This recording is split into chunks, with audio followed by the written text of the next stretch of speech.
Hello everyone, good morning to all of you. Topic जो पढ़ना है ना हमें आज, दैट इज चिट फंड। देखो, चिट फंड नाम आपने आज तक कई बार सुना है, लेकिन अब चूंकि सिलेबस में चिट फंड को स्पेसिफिकली पढ़ा रहे हैं, तो एग्जैक्टली चिट फंड होता क्या है ना, ये सीख लेते हैं आज। तो पहले मैं चिट फंड का टॉपिक आपको मॉड्यूल से या नोट से नहीं पढ़ा रहा हूं, मैं आपको पहले पढ़ा रहा हूं चिट फंड का कॉन्सेप्ट, जिससे आपको ऑलमोस्ट आ, बहुत सारी चीजें आपको समझ में आ जाएंगी वहां जो लिखी हुई है।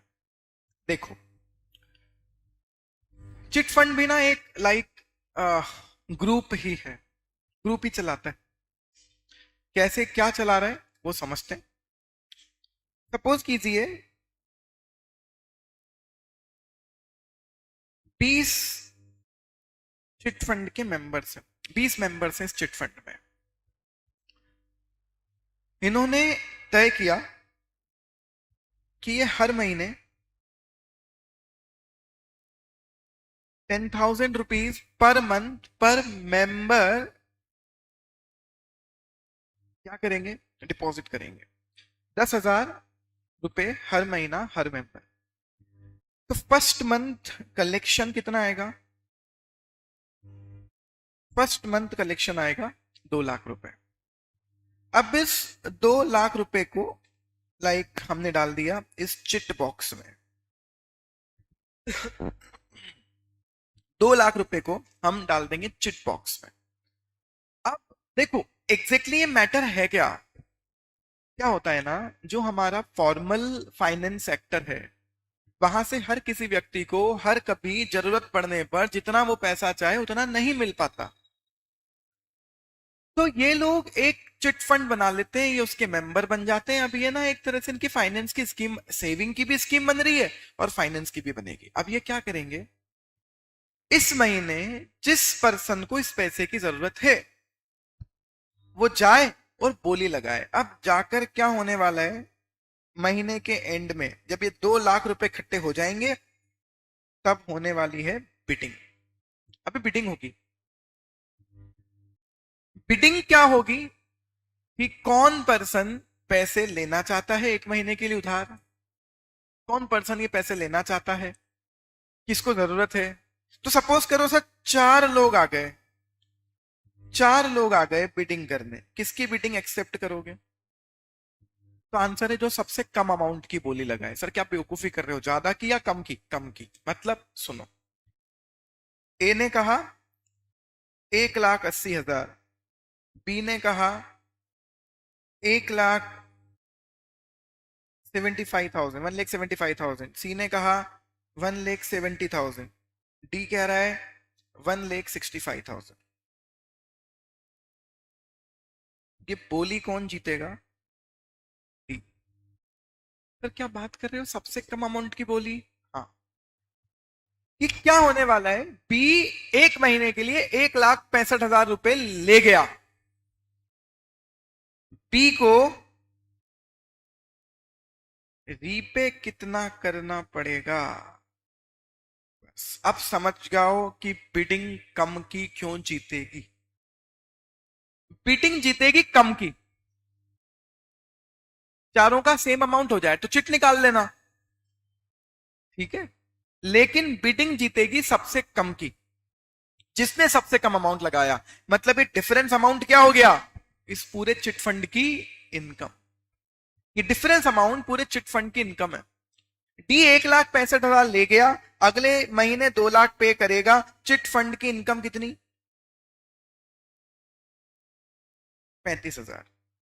उसमें से क्या होता है पता है आपको? उसमें से क्या होता है पता है?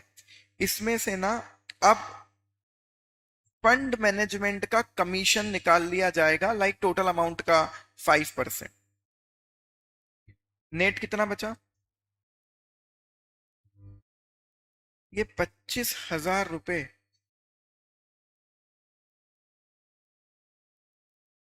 सारे मेंबर्स में क्या कर दिए जाएंगे, डिस्ट्रीब्यूट। 25,000 डिवाइडेड बाय कितना, 19। 20 मेंबर थे, एक पैसे ले गया, 25,000 रुपए डिवाइडेड बाय 19, ये इतना पैसा इस महीने की सारे मेंबर्स की क्या हो गई, इनकम हो गई। अमाउंट देखो day by day, month two month क्या होता जाएगा, बढ़ता जाएगा। तो देखो आप, जो पैसे नहीं ले रहा उसको इनकम हो रही है, और जिसको पैसे की जरूरत है वो यहां से पैसे ले जा सकता है। ये है एग्जैक्टली चिट फंड। पैसे डूब जाए सर, तो ये फंड मैनेजर की ही रिस्पॉन्सिबिलिटी है कि वो पैसे वापस लाए। आपको तो इधर 2 लाख जमा करवाने पड़ेंगे। आप यहां से कितने भी ले जाओ, जो बोरोवर है, मेंबर जो बोरो करके ले जा रहा है, 2 लाख रुपए ही जमा करवाने पड़ेंगे। अगर ये ना करवाए तो फंड मैनेजर की रिस्पॉन्सिबिलिटी है। Up to certain extent chit fund unsecured तरीके से ही चलते हैं, बट कभी कभी सिचुएशन हो सकती है कि ये सिक्योरिटी रख लें, अदरवाइज तो ये अनसिक्योर्ड नेचर के ही होते हैं। तो ये है पूरे चिट फंड का सिस्टम, राइट। कोई डाउट किसी को? अदरवाइज आगे बढ़ते हैं।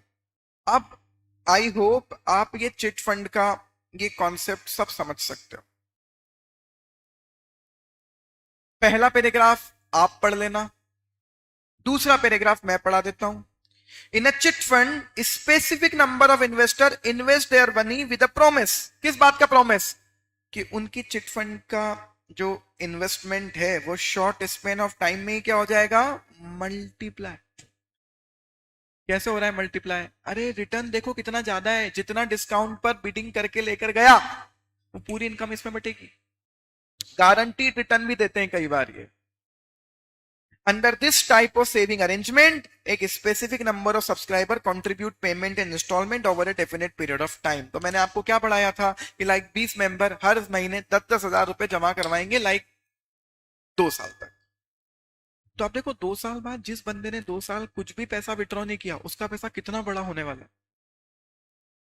हर महीने इनकम कंट्रीब्यूट होगी, तो वो तो बचेगा ही, और जो हर महीने जो इनकम कमाई चिट फंड ने, उसको जो आप में बांट रहे हैं, वो भी आपकी इनकम। चिट फंड के फीचर्स पर आते हैं।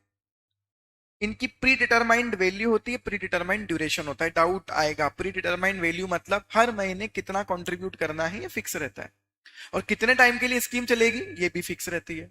ऑल राइट, आगे आते हैं। नेक्स्ट, नेक्स्ट क्या लिख रहे हैं? क्या एक तरह से ये माइक्रो फाइनेंस ही हो गया? हाँ, ये बिल्कुल माइक्रो फाइनेंस जैसा ही है। और ऑब्वियस है, चिट फंड में सेविंग हो रही है या उधार मिल रहा है? क्रेडिट भी, क्रेडिट स्कीम भी है और सेविंग स्कीम भी है। जो विड्रॉ करके नहीं ले गया उसके लिए सेविंग है, जो विड्रॉ करके ले जा रहा है उसके लिए वो क्रेडिट स्कीम है। किन लोगों के लिए सबसे ज्यादा पॉपुलर है ये? लो इनकम वाले हाउस होल्ड के लिए। दे कैटर द फाइनेंशियल नीड्स। नहीं मिलता बैंकों से इतनी आसानी से पैसा।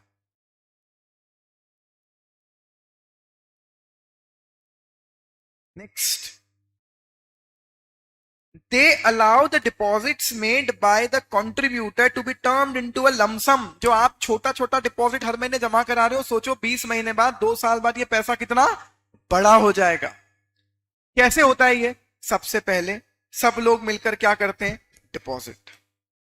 फिर दूसरा कैसे होता है, एक पर्सन, कोई व्यक्ति होगा जो हर महीने वहां से क्या ले जाएगा, लोन। अच्छा एक काम की बात बताऊं, जिस व्यक्ति ने एक बार लोन ले लिया, अगली बार उसको बिडिंग करने का पावर नहीं होता। कि ऐसा क्यों? ताकि सब लोगों को चांस मिल पाए बोरो करने का। और तीसरा, तो पहला काम कैसे हुआ कि सबने डिपॉजिट रखा, दूसरा काम कैसे हुआ कि लोन मिला, तीसरा काम क्या हुआ, इंश्योरेंस। इंश्योरेंस कैसे हुआ ये कि अगर तुम्हें कभी कोई इमरजेंसी आ गई तो तुम यहां से पैसा क्या कर सकते हो, विड्रॉ कर सकते हो। A person can take allow the depositor to enjoy the lump sum in case of in emergency। आप कहते हो 15 महीने बाद ही कि मेरे को वीसी वाला सिस्टम, वीसी मुझे नहीं समझ में आया, वेंचर कैपिटल नहीं नहीं, वो बीसी जो आप, वो तो एक तरह से वो हो गए निधि कंपनी, सेल्फ हेल्प ग्रुप्स। पर यहाँ वहां तो क्या होता है, बैंक जैसा ही चल रहा है, बस मेंबर के साथ चल रहा है। लेकिन यहाँ तो एक ही व्यक्ति लोन ले जाएगा पूरे का पूरा 2 लाख रुपए। ठीक है, तो छोटी सी बात कि अगर आपको लगता है थोड़े टाइम के बाद कि मुझे पैसा मेरा वापस चाहिए, आप यहां से पैसा इमरजेंसी के केस में विड्रॉ कर सकते हो। हाँ बिल्कुल हो रहा है तोशी ऐसा। हाँ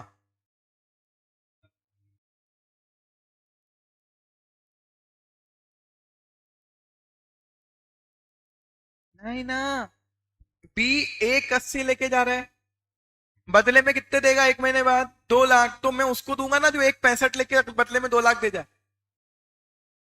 ज्यादा इनकम हो रही है ना, इसलिए जो लो बिट करेगा उसको मौका मिलेगा। जिसने लोवेस्ट बिट की वो जीतेगा। तो फिर चिट निकाल लो, मतलब वो तो फिर हो ही सकता है कि रेंट, फिर तो चिट निकाल लो सबके नाम की, कौन का नाम आता है। बाकी lowest bit will be the winner.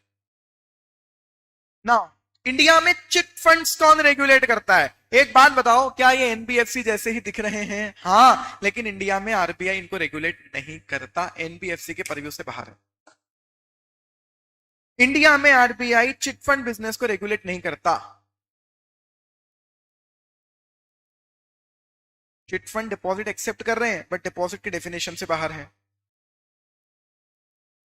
तो फिर चिट फंड को रेगुलेट कौन करता है? चिट फंड को रेगुलेट करने के लिए एक तो इंडिया में क्या है, एक एक्ट, चिट फंड एक्ट। पर सर ये तो लॉ हुआ, हु इज द रेगुलेटर? तो हर स्टेट में चिट फंड के रजिस्ट्रार हैं, वो रेगुलेट करते हैं। और आरबीआई उन रजिस्ट्रार्स को, उन स्टेट गवर्नमेंट को रेगुलेशन करने के लिए टाइम टू टाइम क्या देती है? गाइडेंस। तो act is chit fund act and regulator is the registrar of chit funds in particular states. एक बात समझो आप, ढंग से देखो तो चिट फंड्स पर दोनों लोगों को बीच में आना चाहिए, सेबी को भी और आरबीआई को भी, इन्वेस्टर्स का भी तो मैटर है। पर सेबी भी चिट फंड में कोई रेगुलेशन नहीं करती। इवन कलेक्टिव जितने भी लोगों ने सेकंड ग्रुप पढ़ा है, सिक्योरिटी लॉ, उन्होंने एक नाम पढ़ा है कलेक्टिव इन्वेस्टमेंट स्कीम। ये कलेक्टिव इन्वेस्टमेंट स्कीम के भी परव्यू से बाहर है। मतलब chit fund collective investment scheme भी नहीं कहलाएंगे और सेबी भी इन्हें रेगुलेट नहीं करेगी। तो अल्टीमेटली गवर्न कहां से हो रहे हैं? Chit fund companies in India are govern by various state और सेंट्रल लॉ। और जितने भी ऑर्गेनाइज चिट फंड हैं, इन्हें रजिस्टर कहां करवाना पड़ता है? Registrar of firm society and chits. तो रजिस्ट्रार ऑफ चिट्स हैं हर स्टेट में, वहां रजिस्टर होना पड़ता है। ठीक है, आगे आते हैं। Chit funds act 1982।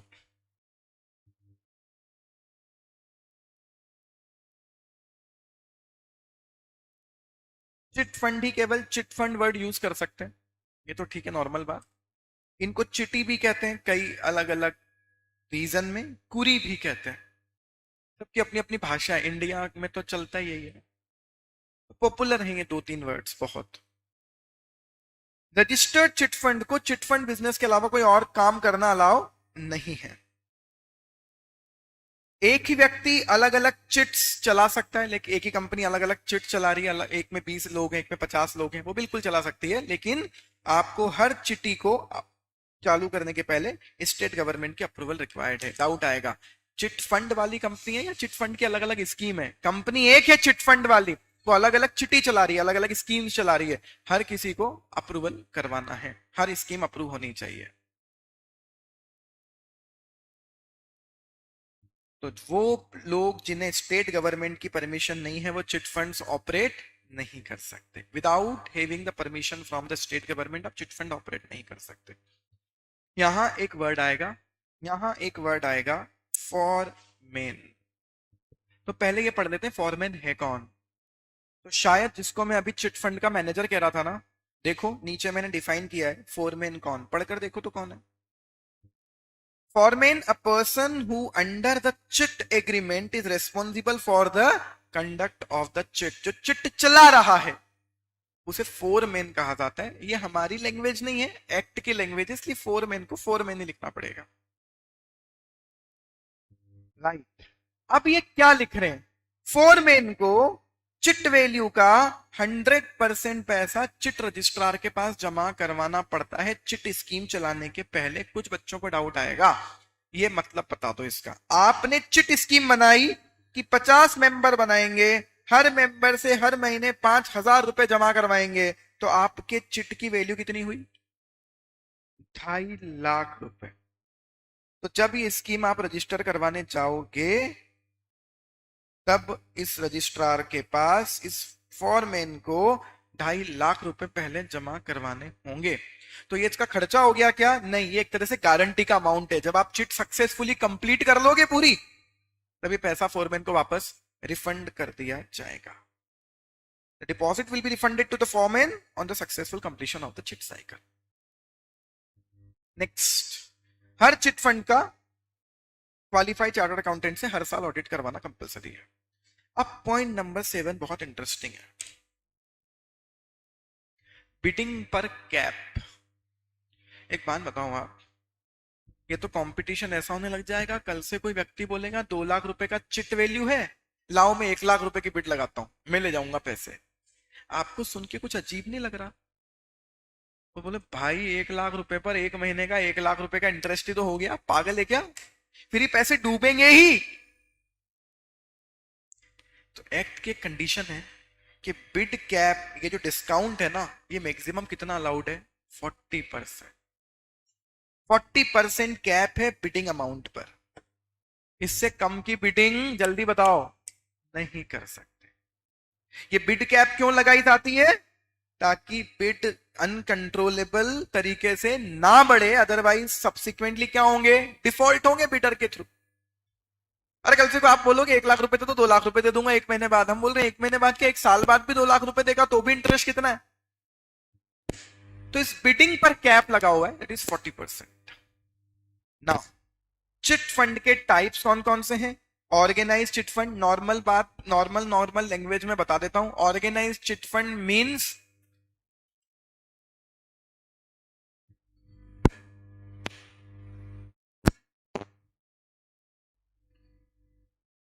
Organise chit fund ऐसे होते हैं कि सारे मेंबर्स का नाम एक बॉक्स में लिखकर, एक चिट में लिखकर बॉक्स में डाल देते हैं। ऑर्गेनाइज चिट फंड एक काम इस तरह से भी होता है कि 20 के 20 मेंबर का नाम एक चिट में लिख के उसको बॉक्स में डाल देंगे, सब मेंबर आके प्रेजेंट होंगे, फिर एक चिट निकाला जाएगा और जिसके नाम से वो चिट निकल गया पूरा पैसा इस महीने वो ले जाएगा। लेकिन अगले महीने इस बंदे की चिट ही बॉक्स में नहीं डलेगी ताकि सब लोगों को अपॉर्चुनिटी मिले। ऑब्वियस है कि जब फॉर एग्जांपल 20 मेंबर है, 2.5 साल की स्कीम है तो 30 महीने, तो 20 महीने तक तो इसका नाम अब नहीं आएगा क्योंकि एक एक को हटाते जाएंगे, पर उसके बाद तो वापस सबका डल जाएगा। 20 के 20 की अपॉर्चुनिटी आ गई। ठीक। Point number 2, special purpose funds like Diwali funds. ये क्या होता है? दिवाली गिफ्ट फंड, जिनका बहुत स्पेसिफिक पर्पस है, जिनकी बहुत स्पेसिफिक डेट है। ये आपको reduce, this fund can reduce the cost and release the member from extra work in the busy festive season. Nowadays, such special purpose chit fund are conducted by ladies wear shop, jewelry etc. to promote their goods. Yes, नहीं workers के लिए नहीं तो, अरे यार special purpose fund create हो गए दिवाली के एक टाइम पहले, एक महीने पहले बना लिया, कंट्रीब्यूट करो, जिसके नाम का चिट निकलेगा उसको ये मिल जाएगा। ऑनलाइन चिट फंड्स, ये क्या है? अरे जो आप फिजिकल कर रहे हो ये अब ऑनलाइन सिस्टम के थ्रू हो रहा है। तो चूंकि अब बिजनेस ई कॉमर्स होने लग गए ना, तो चिट फंड्स भी ऑर्गेनाइज हो रहे हैं ऑनलाइन, कंट्रीब्यूशन भी ऑनलाइन, प्राइज मनी भी मिलेगी ऑनलाइन, ये सब। और लास्ट में 2 तरह के चिट फंड लिखे हुए, रजिस्टर्ड और अनरजिस्टर्ड। तो ऑब्वियस है, तो आप जानते ही हो, registered chit funds are such chit fund which are registered with the state government under the chit fund act. तो एक्ट एक है पूरे देश में, chit fund act, central law, but the regulator is state wide. India में 10,000 से ज्यादा registered chit funds हैं, और बाकी वो जो रजिस्टर्ड नहीं है तो फिर ये रेगुलेटेड भी नहीं है, रिस्की है और ये फर्जी भी है, इन्हें कहा जाता है unregistered chit funds. Next, last topic, chit fund के रजिस्ट्रेशन की प्रोसेस।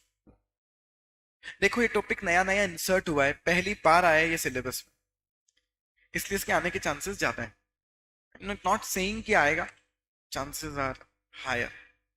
अब चिट फंड का रजिस्ट्रेशन कैसे होता है? तो चिट फंड डेफिनेटली एनबीएफसी है, बट आरबीआई इन्हें रेगुलेट नहीं करती, आरबीआई से रजिस्ट्रेशन भी नहीं करवाना है।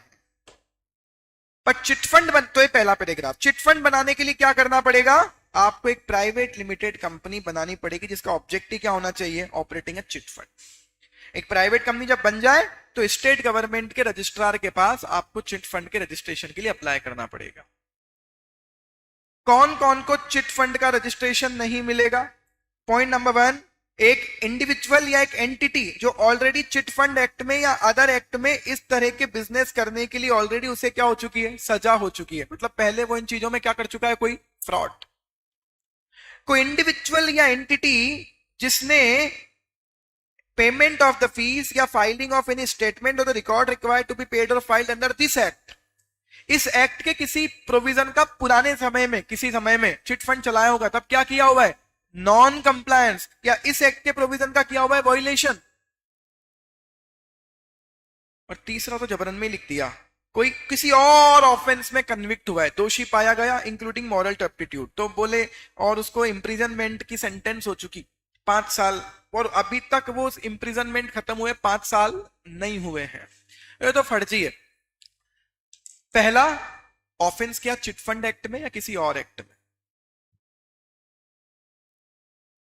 पॉइंट नंबर 2, इस एक्ट के कोई filing of fees, payment of the fees के नॉन कंप्लायंस, और या मॉरल टर्पिट्यूड या किसी और ऑफेंस में कन्विक्ट हुआ है, जेल हुई और जेल अभी उसको छूटे हुए 5 साल से कम हुए ना। चिट फंड बिजनेस पर इंडिया में क्या क्या रेस्ट्रिक्शंस हैं। पहला रेस्ट्रिक्शन आपको पढ़ते समझ में आता होगा, चिट फंड केवल कौन चला सकता है, रजिस्टर्ड कंपनी, और इवन कंपनी चला सकती है, तो एचयूएफ, पार्टनरशिप फर्म एटसेट्रा ये चिट फंड ऑपरेट नहीं कर सकते। चिट फंड कंपनी कहां रजिस्टर्ड होनी चाहिए, रजिस्ट्रार ऑफ चिट के पास रजिस्टर्ड होनी चाहिए under chit fund act. Point number 3, क्या ये रिपीट हो गया, maximum discount that could be taken in the bid is restricted to 40% of the total chit amount. Maximum discount कितना आप बिड कर सकते हो, 40%।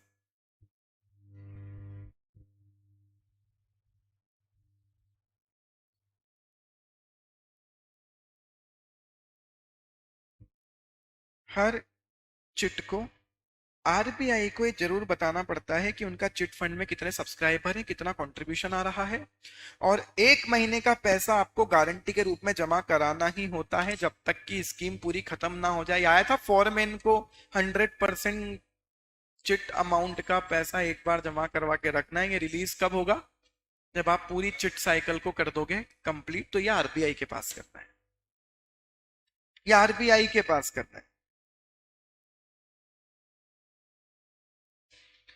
तो यहां लिखा हुआ है रजिस्ट्रार ऑफ चिट्स के पास, तो एक्चुअली सही मायने में तो आरबीआई भले ही हो, लेकिन वो अमाउंट डिपॉजिट होगा, मतलब वो एक्चुअली हमें तो किसके पास जाके जमा कराना है, रजिस्ट्रार ऑफ चिट के पास जाके जमा कराना है, रजिस्ट्रेशन करवाएं तब वो जमा करवा दें, आगे वो आरबीआई तक भेज, हमें आरबीआई को नहीं, हम तो रजिस्ट्रार ऑफ चिट के साथ ही डील करते हैं। तो ये एक इंटरेस्टिंग सा छोटा सा टॉपिक खत्म। अब आते हैं आगे बहुत टिपिकल टॉपिक पर, टाइप ऑफ एनबीएफसी। कई बच्चों को समस्या हो रही है, एनबीएफसी के टाइप में बहुत ज्यादा परसेंटेज है, बहुत ज्यादा चीजें हैं, हाँ तो वो हैं, आप अब तक 4-5 बार पढ़ चुके होते हैं, जब मैंने एक बार पढ़ाया था, दूसरा जब टेस्ट लिया था, तीसरा जब रिवीजन किया था, चौथा आज, तो ये परसेंटेज याद होने लग जाएंगे। ठीक है, तो परसेंटेज और ये सब तो ऑब्वियस है, याद करने पड़ेंगे। असेट फाइनेंस कंपनी, ज्यादा याद करने का यहां कुछ नहीं है। असेट फाइनेंस कंपनी कौन से टाइप के एनबीएफसी होती है, जिसका मेन बिजनेस क्या है, असेट्स खरीदने के लिए लोन देना। असेट्स कौन सी होती है, बिजनेस की, कमर्शियल बिजनेस की असेट्स, लाइक ऑटोमोबाइल वाली asset, tractor, lathe machine, generator sets है ना, सब नाम बड़े बड़े नाम है, तो बड़ी बड़ी असेट खरीदने के लिए लोन देने वाली कंपनी को कहा जाता है असेट फाइनेंस कंपनी। यहां केवल एक ही कंडीशन है, 50-50 टेस्ट यहां कितना हो चुका, 60% asset should be asset finance, 60% income from the asset finance. Point number 2, investment company किसे कहते हैं, जिसका काम ही क्या है, प्रिंसिपल बिजनेस ही क्या है, सिक्योरिटीज अक्वायर करना, तो लाइक इक्विटी, डिबेंचर, प्रेफरेंस में इन्वेस्ट करना, acquisition of securities the primary business. Point number 3, loan company, normal company है, असेट फाइनेंस नहीं, नॉर्मल लोन देने का काम करती है, तो असेट के लिए लोन दोगे तो क्या कहला जाओगे, असेट फाइनेंस। तो ये नॉर्मल पर्पस के लिए लोन देने का काम करती है, प्रोवाइडिंग ऑफ फाइनेंस, लोन या एडवांस देती है, other than asset finance company. इसमें भी कोई कंडीशन नहीं थी। नेक्स्ट, इंफ्रास्ट्रक्चर फाइनेंस कंपनी, नाम से क्लियर है इसका तो सब। इंफ्रा प्रोजेक्ट्स करने वाली कंपनियों को लोन देती है, इंफ्रा लोन्स देती है। एक एनबीएफसी जो इंफ्रास्ट्रक्चर लोन देने का काम करती है, जो इंफ्रास्ट्रक्चर लोन देने का काम करती है, इंफ्रा लोन।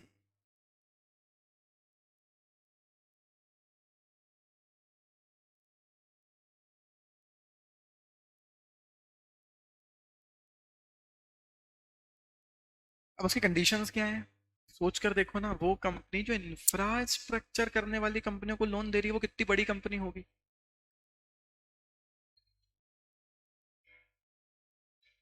तो इंफ्रास्ट्रक्चर फाइनेंस कंपनी, वो जो इंफ्रास्ट्रक्चर लोन देती है और अपनी टोटल असेट का 75% इंफ्रा लोन है।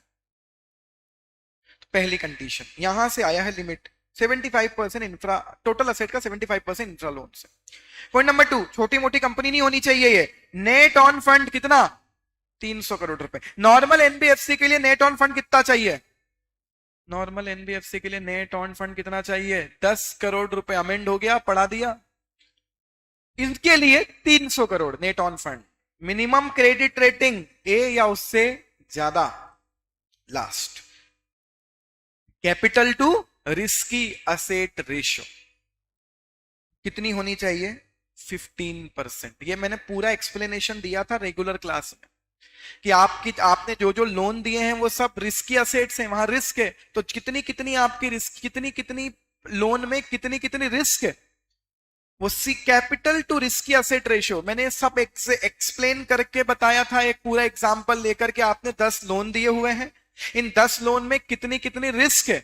तो लाइक हमने एक इंफ्रा कंपनी को लोन दिया हुआ है 10 करोड़ रुपए का, उसमें हमें लगता है 5% रिस्क है केवल, तो रिस्क की असेट कितनी हुई, 50 लाख। ऐसे सारे लोन के टोटल रिस्की असेट को काउंट कर लो, और ये रिस्की असेट आपकी कैपिटल का मैक्सिमम कितना होना चाहिए, 15%। Capital to risky asset ratio 15% हो सकता है।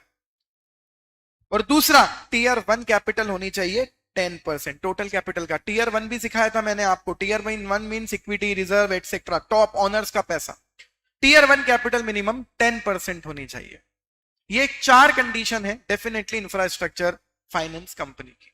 Next, systemically important core investment company. अभी ऊपर क्या आया था, investment company, normal investment company, securities acquisition is the intention. पर ये क्या होती है, सीआईसी, कोर इन्वेस्टमेंट कंपनी। हाँ, सिद्धि ने सबसे सही आंसर बताया कि मतलब सर वो लॉस अब्सॉर्ब कर पाने की कैपेसिटी में हो ना, ये सीआरएआर से ये मतलब होता है। हाँ, तो CIC core investment company, ND non deposit taking, SI systemically important. Systemically important हो गई, इसका मतलब कंपनी की असेट साइज एक लिमिट से ज्यादा हो गई। तो पहली ही कंडीशन याद रखने के लिए सबसे इंपोर्टेंट क्या, उसकी नेट ऑन फंड कितना हो गया, 100 करोड़ रुपए से ज्यादा।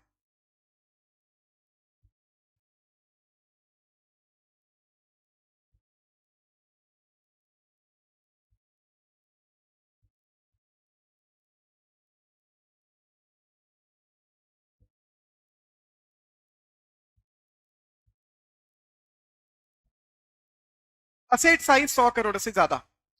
अब दूसरी कंडीशन पर आते हैं।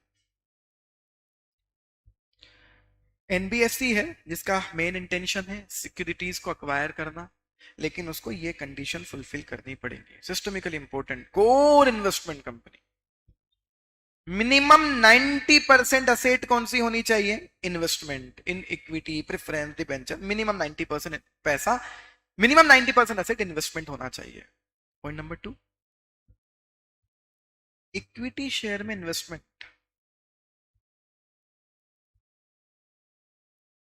कहां, ग्रुप कंपनीज में। मिनिमम कितना, 60%। इसका मेन पर्पस समझ में आ रहा है आपको, इस कंपनी का मेन इंटेंशन है ग्रुप कंपनीज को पैसा देना, ग्रुप कंपनीज की फाइनेंसिंग। 90% टोटल असेट का, 90% इन्वेस्टमेंट,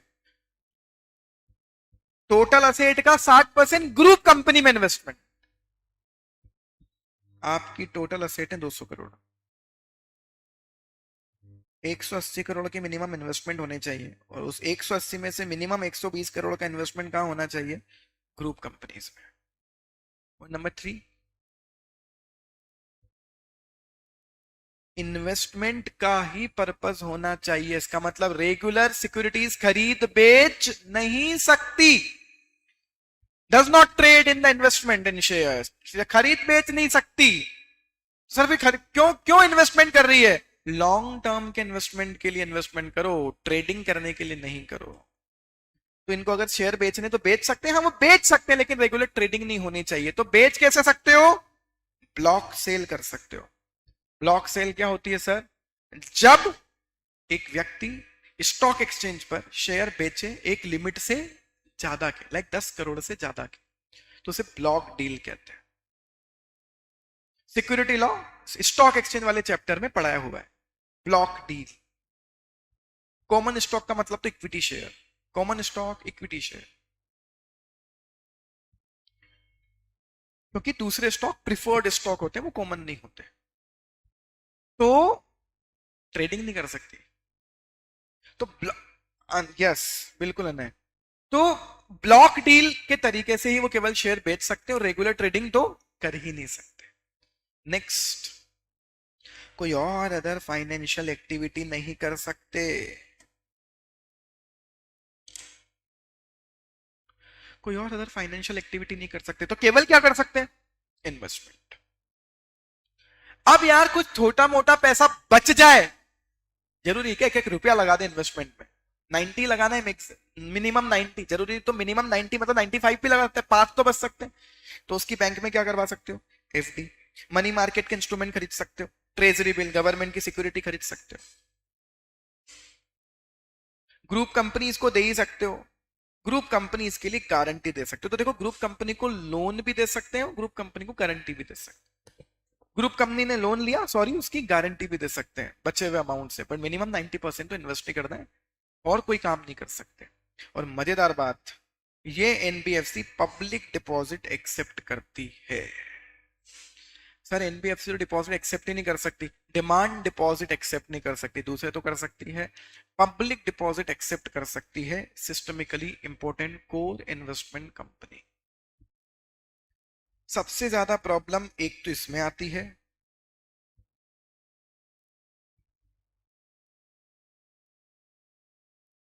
सबसे ज्यादा प्रॉब्लम यही है। इसको भी स्किप कर दें, लास्ट में पढ़ लेंगे।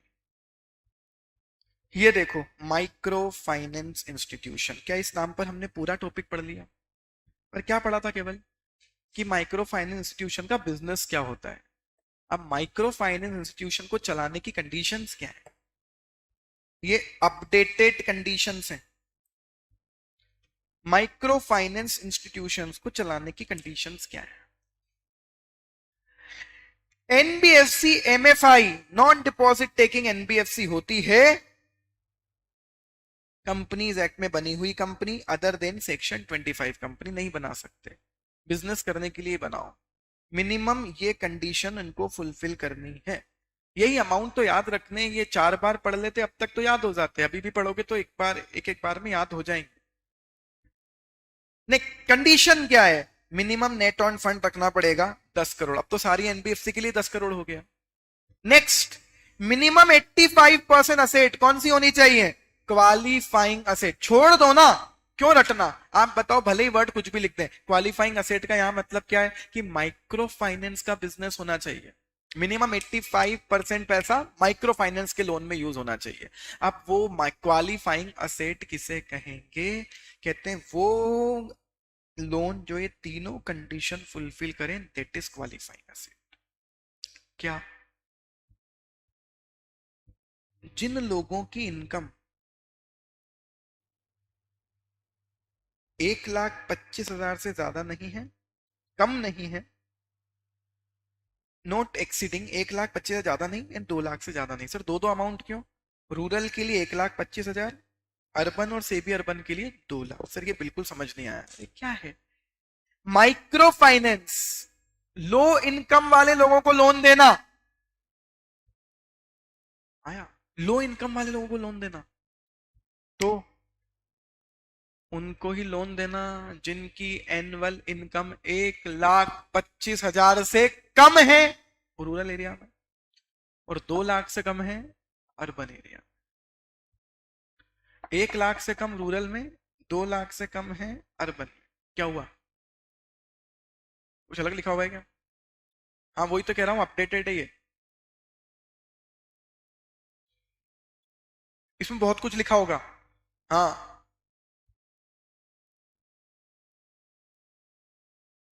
सब चेंज कर लेना, ग्रुप पे ऑलरेडी शेयर्ड है।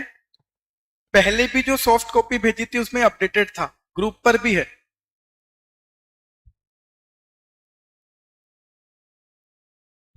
लोन अमाउंट की बात नहीं कर रहे अभी, उनको लोन देना है जिनकी इनकम 1,25 से कम या 2 लाख से कम। लोन अमाउंट कितना? किसी भी व्यक्ति को पहली बार में 75,000 से ज्यादा नहीं देना, अगली बार में 1,25 से ज्यादा नहीं देना। किसी भी एक व्यक्ति को टोटल लोन 1,25 से ज्यादा नहीं देना। ये 3 कंडीशन जो फुलफिल कर रही हैं उस लोन को क्या कहेंगे? Qualifying asset. और मिनिमम ऐसे कितनी होनी चाहिए? 85% of the total asset should be qualifying assets. छोटी बातें हो गई क्योंकि लोन ही छोटे अमाउंट के छोटे लोगों को है। मिनिमम टेन्योर कितना? 24 मंथ। अगर लोन 30,000 से ज्यादा है तो 2 साल से ज्यादा की किस्तों में देना। आप बोलोगे सर 30,000 का लोन 2 साल की किस्तों में, अरे भाई उसकी टोटल साल की इनकम 1,25 है। लोन कैसे होने चाहिए? कोलेट्रल फ्री, मतलब विदाउट सिक्योरिटी। और प्री पेमेंट की पेनल्टी भी नहीं लगा सकते। प्री पेमेंट चार्जेस क्या होते हैं मैं आपको बताता हूं। आप बैंक से लोन लेकर आओ 10 लाख रुपए का 5 साल के लिए। अगर आपके पास 2 साल बाद ही पैसे आ गए और आप सोचते हो ना कि बैंक को मैं पैसे चुका दूं, तो बैंक प्री पेमेंट चार्जेस लेती है। Next, minimum 50% aggregate amount of loan होना चाहिए इनकम जनरेशन एक्टिविटीज के लिए। अब याद करो, हमने एमएफआई में पढ़ा था कि ये लोग प्रोडक्टिव लोन नहीं कंजम्पशन लोन लेते हैं। पर ऐसा नहीं कि आप पूरे लोन ही कंजम्पशन लोन बांटो। मिनिमम 50% लोन कैसे होने चाहिए? इनकम जनरेटिंग एक्टिविटीज के लिए। और रीपेमेंट पीरियोडिसिटी को इन लोगों को रखना पड़ता है फ्लेक्सिबल। जरूरी नहीं मंथली ही रीपेमेंट चालू करवाओ। ईएमआई जरूरी नहीं है, पेमेंट वीकली हो सकता है, 15 दिन का हो सकता है, मंथली हो सकता है। किसको चूज करने दो? बोरोवर। ये इतनी कंडीशन फुलफिल करनी होती है माइक्रो फाइनेंस इंस्टीट्यूशन को। माइक्रो फाइनेंस इंस्टीट्यूशन एक ऐसी NBFC, non deposit taking NBFC, जो कंपनी है under companies act other than section 25 company which fulfil the following condition. Net owned fund minimum 10 crore रुपए, minimum 85% asset qualifying asset. Qualifying asset का मतलब उन लोगों को लोन देना जिनकी इनकम गांव में 1,25 से कम है साल की, और जिनकी इनकम रूरल या अर्बन या सेमी अर्बन में 2 लाख रुपए से कम है। लोन का अमाउंट पहली बार में किसी भी पर्सन को 75 से ज्यादा नहीं देना। दूसरी साइकिल में एक बार चुका दे, फिर कभी लोन मांगना है 1,25 तक दे सकते हो। टोटल बोरोविंग किसी भी व्यक्ति की 1,25 से ज्यादा की नहीं होनी चाहिए, एक्सेप्ट द सिचुएशन जब वो एजुकेशन लोन ले रहा हो या मेडिकल के लिए ले रहा हो।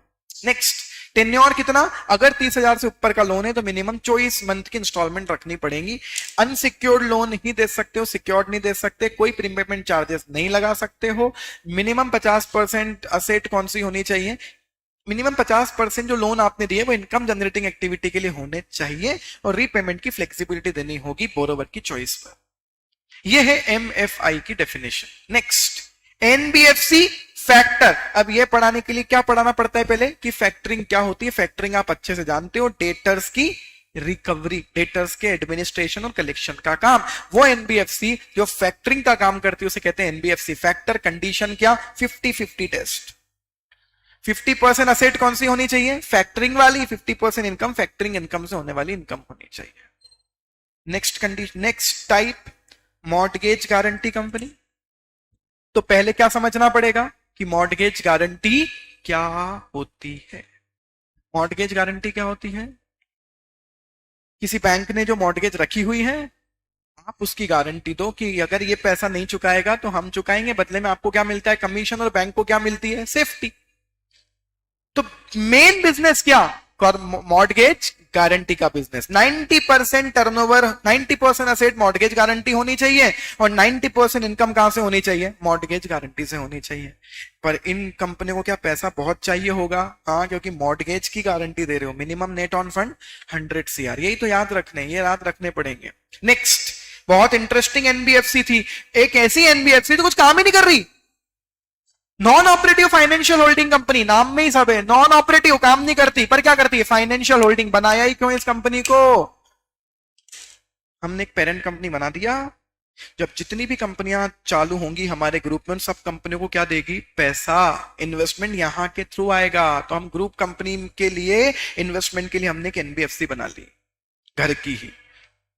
एक फाइनेंशियल इंस्टीट्यूशन है जिसके थ्रू प्रमोटर या प्रमोटर ग्रुप को परमिट होता है कि वो नई बैंक एटसेट्रा अब से बैंक डेवलप कर ले। Wholly owned non operative financial holding company रहती है जो बैंक या अदर फाइनेंशियल सर्विस कंपनी जो आरबीआई रेगुलेटेड है उनको पैसा देगी। तो बैंक, जैसा ऐसा कहा जाता है कि बैंक की जो होल्डिंग कंपनी है वो कोई एनबीएफसी होनी चाहिए। तो फिर आप क्या करोगे? पहले एक एनबीएफसी बनाओगे, फिर उसके थ्रू प्रमोट करोगे किसी बैंक या दूसरी एनबीएफसी को। तो ये एनबीएफसी कुछ काम कर रही है क्या? नहीं, इसका काम केवल क्या है? पैसा देने का। तो इसको कहते हैं non operating financial holding company. Next, ये सबसे बड़ी कंपनी, इसका नाम एसएल में जाने कितनी बार आता है? Systemically important, non deposit taking, non banking. Sir आ गया ना यार, सिस्टमेटिकली इंपोर्टेंट तो पहले भी वो क्या था? Systemically important core investment company, जिसका मेन बिजनेस इन्वेस्टमेंट करना है। यह है normal systemically important, normal NBFC है, पर जिसकी असेट साइज कितनी हो गई? 500 करोड़ से ज्यादा। बड़ी बड़ी एनबीएफसी जो आपको दिखती है, इंडिया बुल्स, फुलरटन क्रेडिट, बड़ी बड़ी एनबीएफसी हो गई आज की डेट में। काम नॉर्मल एनबीएफसी जैसा है इनका, लेकिन इनकी असेट साइज एक लिमिट से बैंकिंग जैसी कंपनियां हो गई हैं। ये बैंक इतनी बड़ी बड़ी कंपनियां हो गई हैं। तो एक एनबीएफसी जो डिपॉजिट तो एक्सेप्ट नहीं करती, पब्लिक डिपॉजिट एक्सेप्ट नहीं करती, लेकिन असेट साइज कितना हो गया? 500 करोड़ से। तो सिस्टम के लिए इंपॉर्टेंट हो गई वो कंपनी। तो दो सिस्टमिकली इंपॉर्टेंट कंपनियां आपके यहाँ, एक सिस्टमिकली इंपॉर्टेंट नॉर्मल एनबीएफसी, एक systemically important core investment company. उसके लिए 100 करोड़ चाहिए, पर उसका मेन बिजनेस है इन्वेस्टमेंट करना। 90% इन्वेस्टमेंट करना और टोटल असेट का 90% इन्वेस्टमेंट, टोटल असेट का 60% ग्रुप कंपनी में इन्वेस्टमेंट। अब बस एक लास्ट बच्चा है, आप चाहें तो इसे छोड़ दो, ज्यादा परेशान मत होना। ये है क्या? Infrastructure debt fund.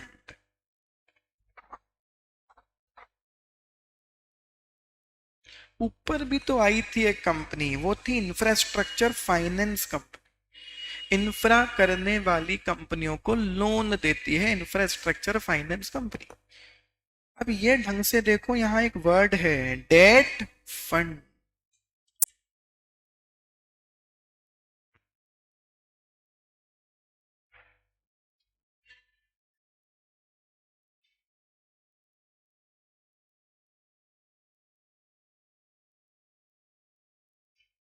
Infrastructure debt fund,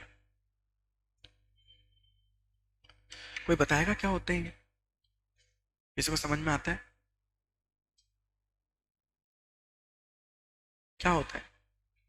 एक बैंक ने इंफ्रा कंपनी को लोन दे रखा है, एग्जिस्टिंग डेट है इंफ्रा कंपनी का। ये वो फंड होते हैं जो बैंक से वो लोन खरीद लेते हैं। ये जो आईडीएफ एनबीएफसी होती है, they take over loan given to infrastructure project.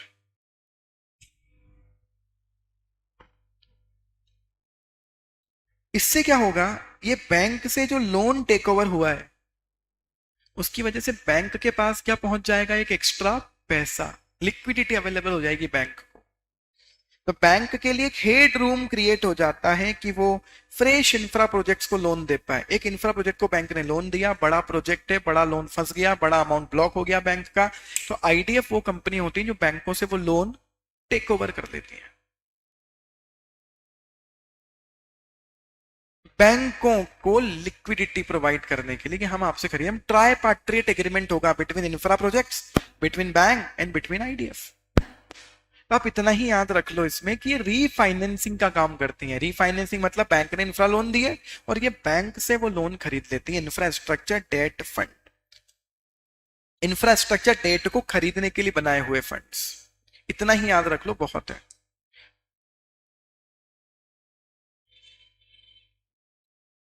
तो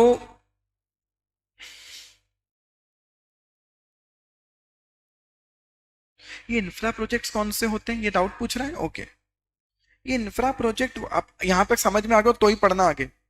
इंफ्रा प्रोजेक्ट वो होते हैं जो पब्लिक प्राइवेट पार्टनरशिप से चल रहे हैं, कुछ पैसा गवर्नमेंट का, कुछ पैसा उस प्राइवेट कंपनी का, और जो जिसे चालू हुए 1 साल से ज्यादा हो गए। जैसे टोल रोड बना, ये टोल रोड वाले प्रोजेक्ट के लिए बैंक ने, एनबीएफसी बैंक ने लोन दिया था इंफ्रा कंपनी को। अब जब भी टोल चढ़ता हुआ 1 साल हो जाए, अब बैंक बोल रही हो गया ना तुम्हारा काम, हमारा पैसा वापस करो, तुम चलाते रहना, प्रोडक्शन चालू करो। तो बैंकों से ये लोन कौन खरीद लेगा? Infrastructure debt fund. और बैंकों को एक हेडरूम मिल जाएगा, बैंकों को अवेलेबिलिटी मिल जाएगी, हमको पैसा भी मिल गया, अब हम किसी और इंफ्रा प्रोजेक्ट्स में इस पैसे को दें। तो इसलिए काम आता है। हाँ, तो एआरसी में क्या होता है कि डूब जाता है, उसके बाद पिक्चर आती है। यहाँ डायरेक्टली आया, प्रोडक्शन स्टार्ट हुआ, पैसे मिले, अब आईडीएफ पिक्चर में आएगा और खरीद लेगा। हाँ, बहुत बढ़िया सर, ग्रेट एक्सप्लेनेशन कि सर बाद में जाते तो एआरसी में कवर हो जाता। फिर ये आईडीएफ है, इंफ्रास्ट्रक्चर कंपनीज के लोन बैंक से टेक ओवर कर लेते हैं।